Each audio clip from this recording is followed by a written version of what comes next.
Head Office San Jose del Monte, Bulacan. So ang City Health Office natin ay malayo pa, hindi pwede lakarin. Sa loob daw yun ng Motorfall. So andito tayo sa Comelec Head Office between Police Station at my back. Ayan o.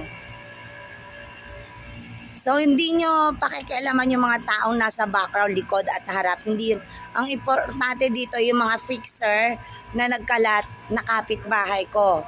Hindi ko magamit yung pangalan kong Maria Cristina Bilicabiri. Napakadali lang to kapag may police. Kasi police expertise sa caller ID, identity at sa mga fixers.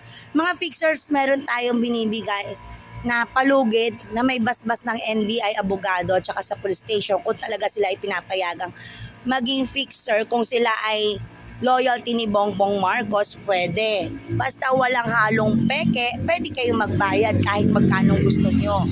Pero kung ito ay magiging fixer sila at puro peke yung ID, masisira ang pangalan ni Bongbong Marcos. At ayaw nga nila ilabas ang Maria Cristina Bilicabiri last election ng month of May 2025. So nabudol-budol na naman tayo at hindi tayo maka-withdraw ng pera sa Facebook Live payout. Ito pang kalahatan to na tinuturo. Ang mangyayari lang sa akin is ako yung naloloko at para hindi